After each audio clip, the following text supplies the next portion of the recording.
যুবক ভাই বন্ধুরা, ছাত্র ভাই বন্ধুরা, সকলের জন্য একটি মেসেজটা কি?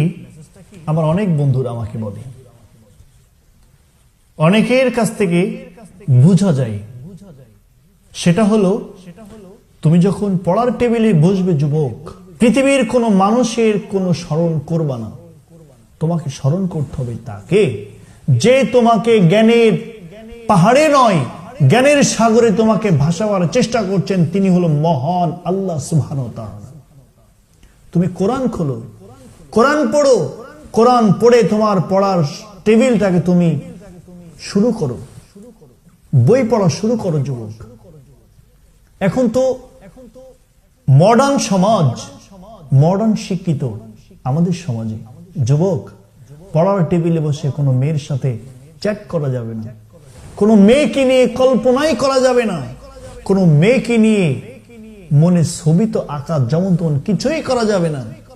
তুমি কি জানো যুবক, তুমি শহরে যখন থাকছো, পড়ার টেবিলে যখন বসে তুমি অন্য মেয়ের সাথে কথা বলছো, চেষ্টা করছো, তোমার পিতা তোমার মাতা তোমাকে পরীক্ষার ফর্ম ফিলআপের টাকা জোগাড় করার জন্য তাদের নিজের মাথার ঘাম পায়ে ফেলে রোদে খেটে তোমাকে টাকা দিচ্ছে পড়াশোনা করাবার জন্য, ভালো ফল পাওয়ার জন্য, রেজাল্ট পাওয়ার জন্য।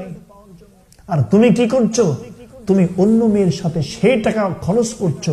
তোমার মতো কপাল পোড়া হতভাগা সন্তান এই ছাত্র সমাজে কি আর হতে পারে? হতে পারে না। অতএব তুমি যখন পড়ার টেবিলে থাকবে, আগে কোরআন খোলো, নামাজ কয়েকটু পড়েছো, কোরআন সাথে সাথে হাদিস কয়টা পড়েছো, এটা তোমাকে খেয়াল করা দরকার।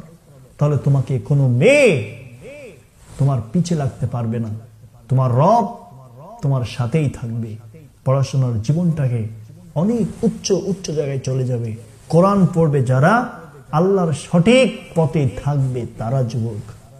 অতএব পড়াশোনার পাশাপাশি কখনোই অন্যের চিন্তা করে ওই পিতামাতার উপার্জনের টাকা দিয়ে কখনো গাঁজা খাওয়া যাবে না, কখনো বিড়ি খাওয়া যাবে না, সিগারেট খাওয়া যাবে না। এইগুলো খাইলে কিন্তু তোমার পিতামাতা সকল কাজে জিতে যায়, আর তুমি কখনো 1 টাকা উপার্জন করতে গিয়ে যুবক তুমি কিন্তু হেরে যাও।